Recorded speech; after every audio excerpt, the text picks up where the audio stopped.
What is good, everybody? Whoa. Thanks for waiting, guys. Sorry I'm late. It is what it is, though. I don't know why I'm late. Well, I do know, and I've got lots and lots and lots and lots and lots of stuff to talk about, right? So, this is what we listen to, Man I Trust. This is one of my favorite indie playlists for sure. We got to talk about this. And we've also got to talk about this thing here, this tweet. I know you guys can't see it, but there's this younger content creator, American content creator. Is it Italian? Anyway, she lost her YouTube VODs channel, right? And it just blows my mind that that can happen, that you can just get reported or whatever because someone doesn't like you or whatever the situation is. And then you can lose your channel. So we use YouTube here as part of our like a backup strategy, so to speak. And that was never meant to be permanent. We were supposed to get hard drives and all this stuff, which we do have, you know, but just not allocated for YouTube at the minute. So we're going to have to go and do a YouTube backup at some point. But yeah, we also applied for the this scholarship thing. I wish I could have spoken about it more at length. There's so many things that I would like to say, but I'm kind of confused about it all. So I'm going to talk you through all of that stuff, guys, as well. But first things first, because it is Friday, we should do our like PhD recap, you know, as we do. So in a nutshell, it is the 9th week, I'm fairly sure. I'm fairly sure it's the 9th week. And I know it says week 11, right? But it's week 11 of the stream. Week 9 of the actual PhD, because we started the stream 2 weeks early to make sure that I would get in the habit of streaming and doing this. And streaming ain't easy.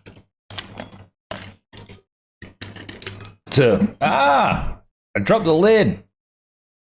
Streaming ain't easy in the sense that you got to be able to commit to doing the stream for your whole day or whatever. It's just like, you know, being able to commit to being, I'm going to be in the office for the full day or whatever, you know what I'm talking about? So, big meeting. We got this stuff to talk about here. So we'll talk about the stuff that happened in the PhD, talk about stuff that happened in gaming, and then we'll talk about stuff that's happening in the stream. So the Digra meeting, this one was really interesting, right? Digra.org. These guys are like the numero uno in games and play and just video games research in this country. You've got the University of Melbourne, Queensland Uni, MacU, Swinburne, uSyd, and then hopefully Charles Darwin with yours truly, Rival Gaz. But we will see what happens there. So I had this Digra meeting with these guys.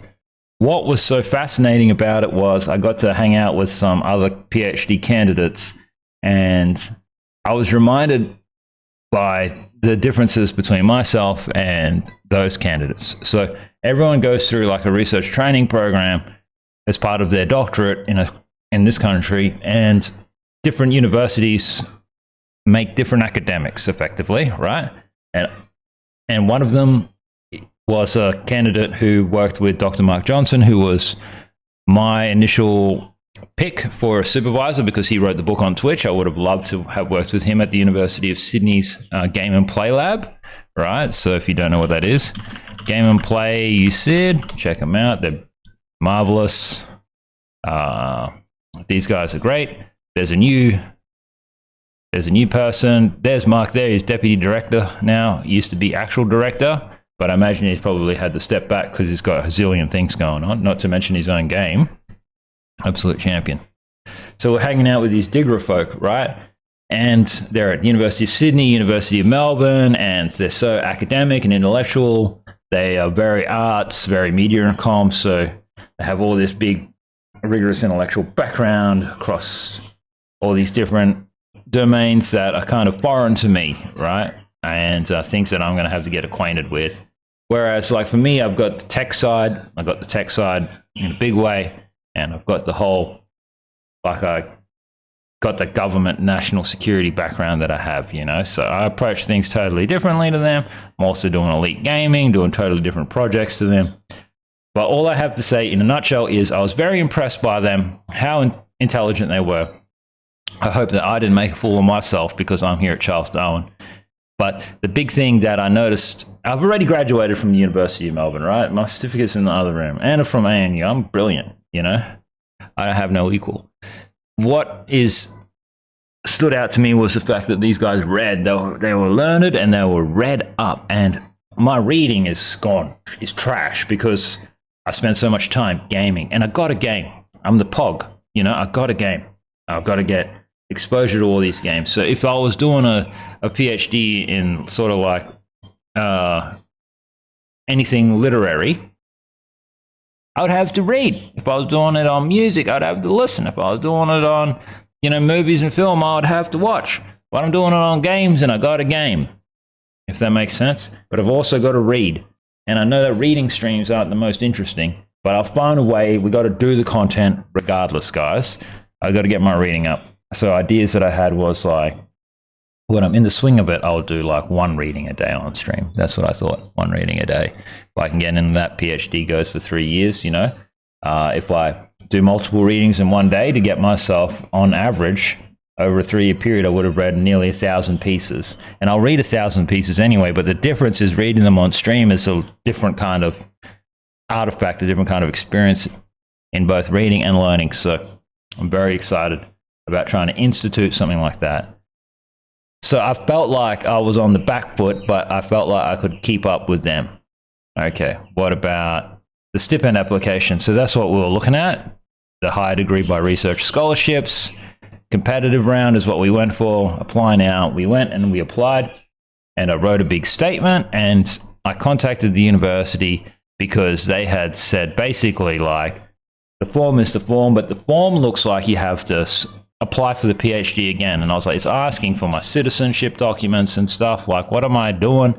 And they told me that you just put in anything new. We've already got all your old stuff. So I wrote a quick statement this morning here that's just in Word. I can read it to you. But basically, I'll just read it to you. When this project was initially proposed, pause. This is what I said. So like any supporting statement or document you want us to know. And I was like, I want you to know the following. When this project was initially proposed to the then Dean of Graduate Studies, the outlook, that person is the boss of all sort of like PhD research. Every boss has a boss, but that person does, they look at different things, right? This is a person at the coalface, so to speak, of engaging with the PhDs. My supervisor, the dean. So the Dean of Graduate Studies, the outlook for a stipend was positive due to the positive impact of the work and its trailblazing nature. Professor Tara Brabazon, the then Dean of Graduate Studies as the original intended supervisor, as supported by written references from the Dean of Graduate Studies of the University of Wollongong, who also served as Charles Darwin's prior Dean of Graduate Studies, further confirmed the stipend support from the university as advantageous for the candidate. So what that means is, the boss of research was going to be my supervisor. The person who had that person's job wrote me a reference. And then that person just didn't go and not do that job anymore. They went and did that same job, be the dean, the boss, at a bigger, better university, right? Over at Wollongong. Amazing place, right? Truly incredible institution, incredible place to live. Truly lucked out. Good on you, Simon. And thank you very much for supporting me. So I got 2 bosses who said, this guy is a winner. Yeah, give him a scholarship, help him out, referencing him. Then I said, it is worth noting that full-time commitment to video game skills as a competitive gamer is economically supported by universities around the world at the collegiate level, and the non-award of a stipend may be considered irregular. And that is the case particularly in America, and you can also receive these kind of awards in the UK at like specialized universities, and well, basically any university that's going to allow you to do research in this place. Even there was that project in Europe where they're looking at emotionality in video games. Here's a small salary to do it, sir. You know, these people know what is involved and how hard you have to work to get to this point so you can keep going. Because it's you do 4 years of undergrad, 2 years of masters, that's 6 years, and then you got to do 4 years of this. That's a 10-year commitment to excellence, right? Often unpaid that you have to do. It's the longest apprenticeship ever. Anyway, I go on to say, given Charles Darwin University, that's my university's commitment to give priority to a class of students such as Indigenous students, so that's Aboriginal people and people who are identify as being of Australia and accepted as that. Low socioeconomic students, so that's like people who come from various different backgrounds. You don't want to say that they're poor, but you know what I mean. Like, you do it tough sometimes, or you're just not the average middle class.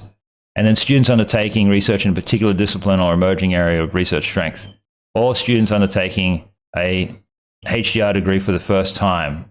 The candidate is confident in their suitability for a stipend for those things, as I meet a number of those requirements. Because I have done it tough in the past. It's embarrassing to say, you know what I mean? No one wants to say I've done it tough, but I have. I'm proud of it. Adversity builds character, right?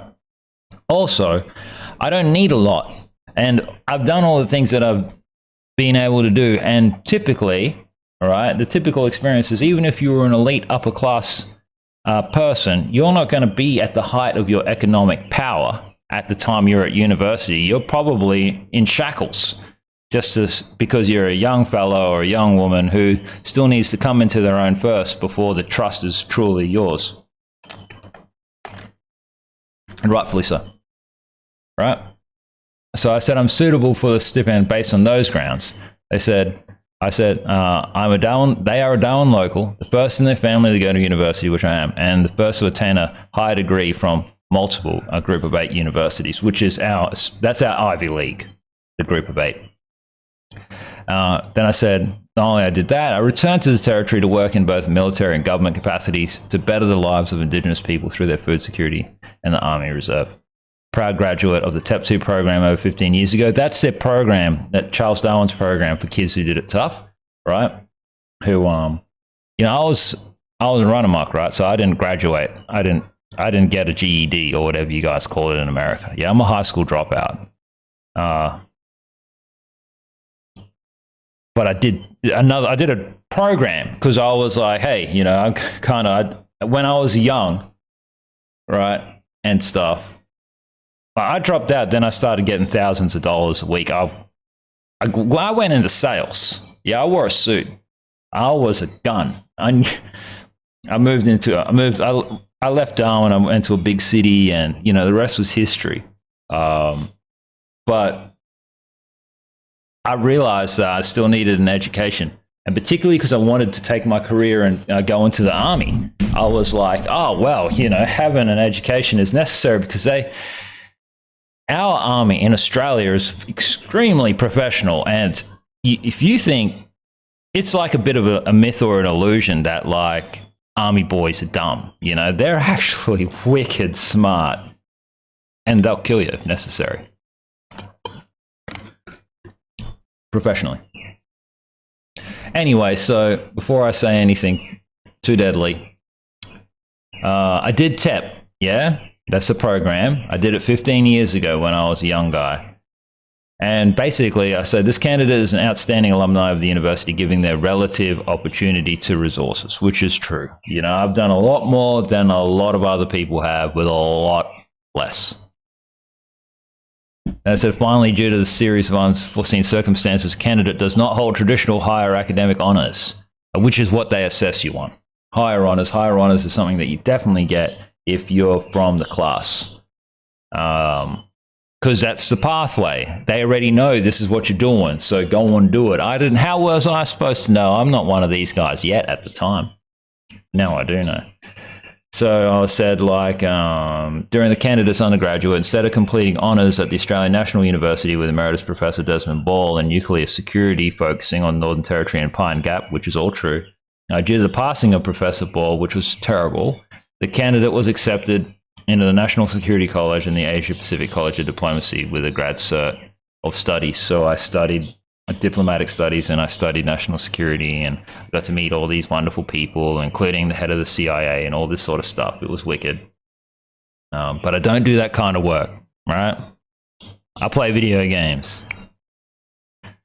Anyway, it's worth noting that the candidate still to this day maintains a level of intellectual and academic excellence in the field of security studies and cybersecurity, supporting Charles Darwin University in an adjunct lecturer capacity, which I do, with research and courses. They are published in their respective fields further with all attributions towards Charles Darwin University. I've always given Charles Darwin anything I've ever published that's legit. I said, this is my university. My work belongs with them. I could give it to anyone else. I could say Melbourne could have it. ANU could have it. University of SoCal could have it if they want it. But I said, no, I'll give this. You know, so when I wrote in that the Handbook of Homeland Security about cybersecurity, it's like, this research was conducted here with these guys. I go on to say, attending the Australian National University, that's like, America doesn't have like the University of America, right? You've got your country is too competitive, and that's probably way too socialist, you know? So like, you're obviously going to have your typified West Coast and typified East Coast Ivy Leagues. So pick one of them. Yeah, that kind of speaks for America. Anyway, I say like attending ANU, that's our national, is a remarkable achievement for the candidate, as is the case with admission into Ormond College and the University of Melbourne, as these elite institutions have less than 5% of the student body that have the same level of like economic status that I have. This is both humbling and inspiring to consider, and an additional motivating factor to award the candidate with a stipend for this PhD as an acknowledgement of a lifetime of commitment to academic excellence within their humble means. The candidate could have comparable outstanding honours at Charles Darwin University via the research component of the Master of IT Cybersecurity. However, due to administrative encounter, the candidate was unenrolled from the program, and the appeals process escalating from the Northern Territory Ombudsman subsequently to the Federal Minister of Education. So that goes right up to the Senate. All right, so American example would be like, not Joe Biden, but whoever's in charge of like, you know, the federal coffers that gives universities money in America. That man or woman read my appeal and then pass it down the line being like, all right, figure it out, someone else in the government. Because I was like, you know, these guys are screwing me over. Someone help me. No one could help me.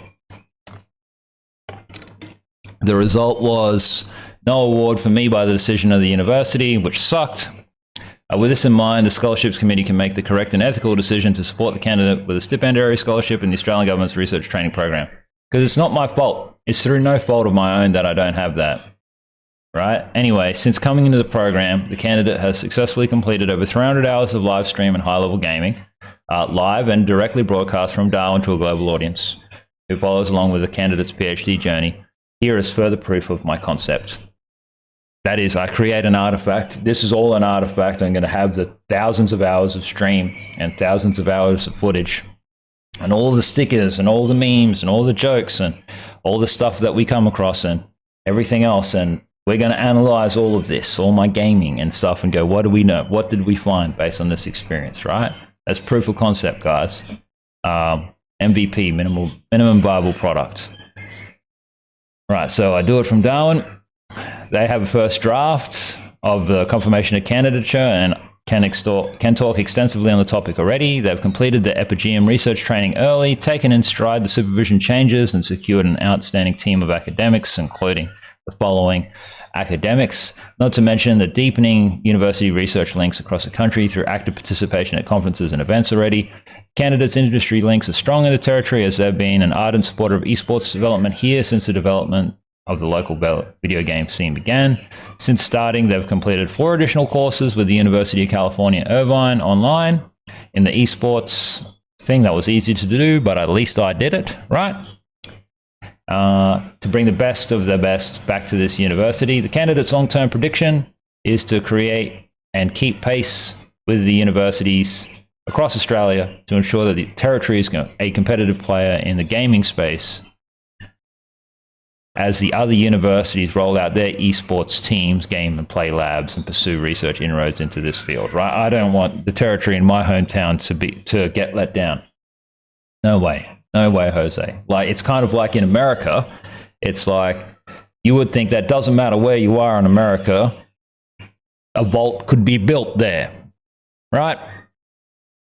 Do you know what I mean? Like, obviously there's better places for things to happen, but we can make it happen if there's a strong enough business case, probably, or whatever. Dream on, guys. So I want to develop the capacity of this at this university. That's why you should give me a scholarship. Then I say, please note that this is my, second attempt at trying to do this. So you've already got all my information prior. With this form, I did not re-upload all the same stuff because you told me not to. And thank you for hearing my case. Right? And then I gave them all my supporting documents and all this stuff. And I'm hoping that the university will go, yep. The only reason why he doesn't have 10 out of 10 points is because on this section of the form where we're supposed to give him 4 or 5 points, we did something that stopped him from doing that. Yeah? I don't need to go into any further depth, right? It's just outside of my control. Let's talk about gaming. So we played Age of Empires 4 on the TV back there. I sat on the couch over there, and we played it on Xbox. It works. It's just kind of yucky. Remnant 2, playing with subpar. What's interesting about that is it's funny. Two observations. We make the game fun. We play it in our own way. And secondly, I'm playing it on like the default difficulty, but I'm not really doing anything, and the game has got the right level of challenge, which is great. So when I say I'm not doing anything, I'm not using all the systems. I'm not taking full advantage of the full suite of tools. I just play, shoot the things. And so far, I've made the game more difficult for myself by playing badly, so to speak, but I've made it more fun in the process. I just thought that was interesting. I have no idea what's actually going on in the story at all. It's hilarious. So about the stream. So I want to scope out doing vertical content. I'd love to be able to do some vertical streams on TikTok or YouTube next after Kick. However, I do need the follow account on TikTok in order to do that, and I do need to make all the changes and stuff to produce vertical. As you can see, this is 16:9, so not portrait or whatnot. So I got to do those changes. However, I thought, what can I do to get those changes? And serendipitously, as the final 300 hours or 3 months of content is wrapping up here on Kick, because we've done our 2,000 hours of exposure on this platform, right? So what's that about? Basically, the way I do my streaming is we did 2,000 hours on Twitch to get a feel for Twitch. We do 2,000 hours on this platform now to get a feel for this platform, and then we just move along and experience all that the streaming universe has to offer, right? That's what it is. I don't chase a bag. I know people need a bag, but I don't need a bag. Then why am I going for the stipend bag, that university bag? It's because someone told me I could get that university bag, so I want to go and get it. If you hear a dog barking, I'm sorry. That little yapper just yaps like no tomorrow. Okay, so how do I get the followers? Well, I thought, how about we return to Twitch for the month of Children's Starlight Foundation, because that's a charity stream that runs for the entire month, and I'd do PG content or whatever. So basically playing youth-friendly games and trying not to cuss a lot, to be a good influence, to make content for sick and, I hate to say this, but dying kids, right?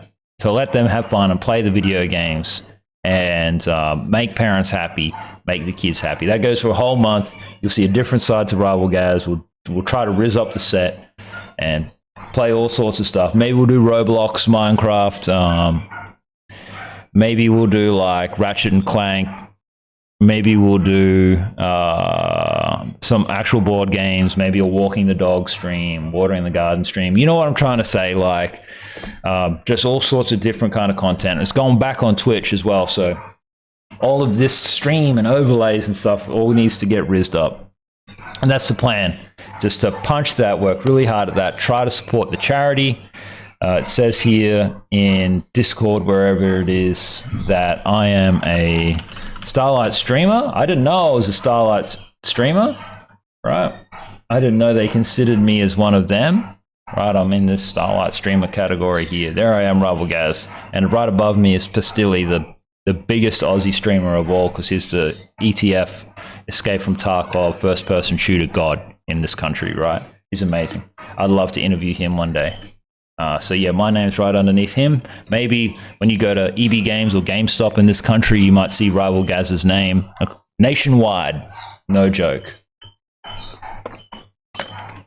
So moving right along, that's been sort of week 9 for me. First draft of the character sheets, all this stuff we still got to do. I know if you watch back and you watch week to week, you go, man, this guy's procrastinating hard. I'm sorry. We spoke about, and I thought about this concept of what is eliteness, right? I got to fill that in. And just general thinking now. So elite gaming and esports timeline. Yeah, trying to track down this chronology of when, what happened, where, and why. And then finally, games and genres. Like, and my supervisor did suggest to me that I nail this bit. I've got one. They were like, don't muck around anymore. Let's take 1 month to fill this kind of thing in. Fill in all your genres, fill in all your games, and then like pick and choose plot around it and do like a mini literature review of those games, basically. So that's going to be fun. All the stars and things like this. Again, the lit review areas. So things I've got to do are like explain the obvious to me, to those guys, because my panel of, because that's, I'm going to shut this door. Hang on.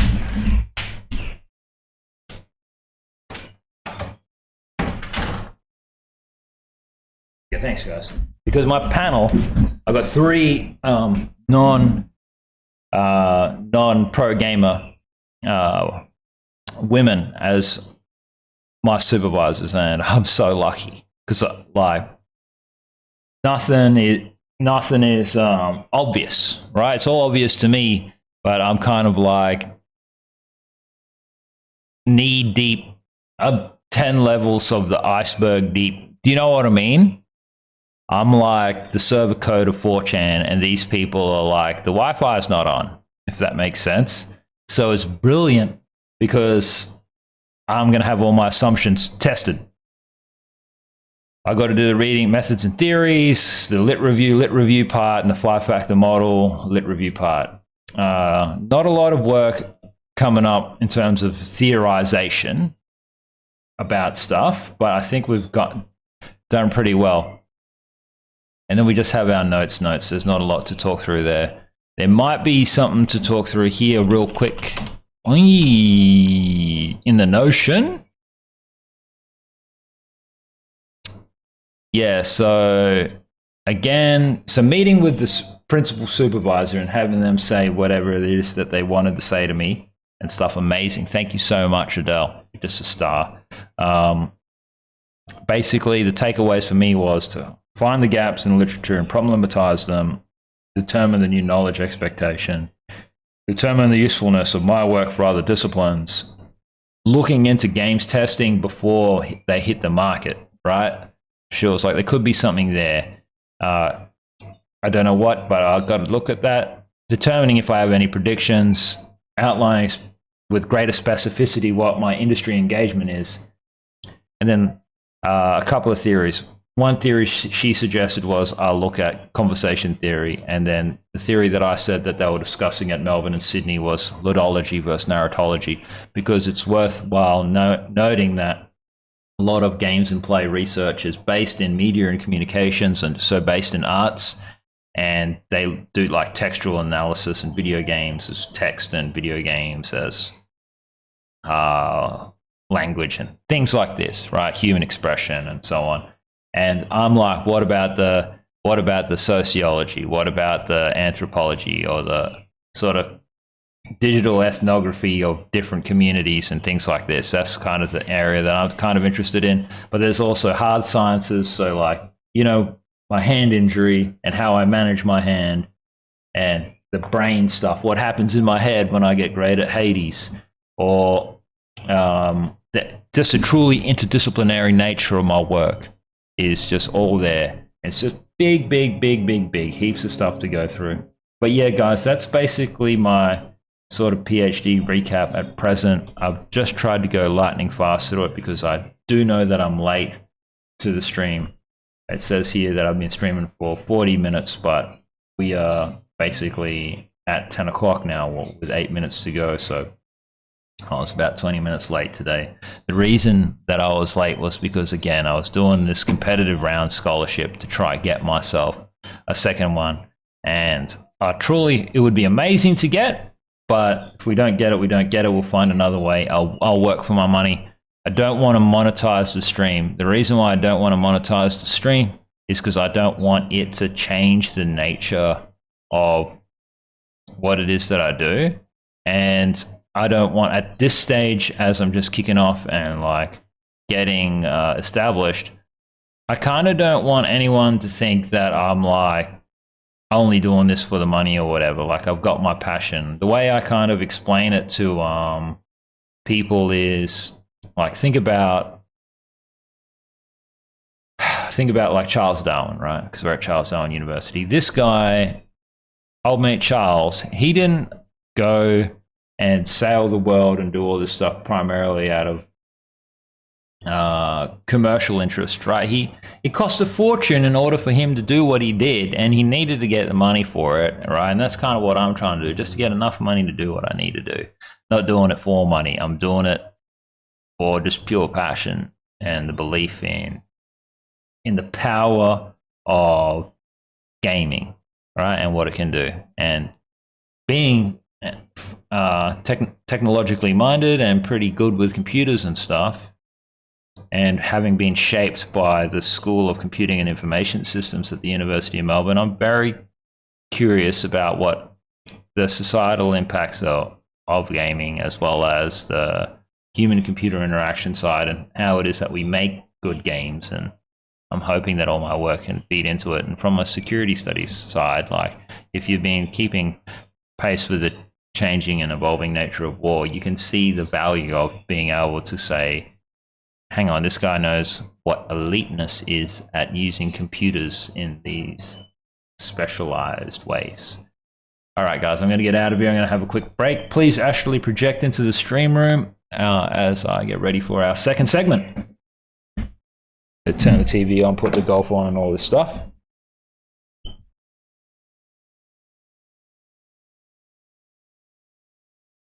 I just put the aircon on now.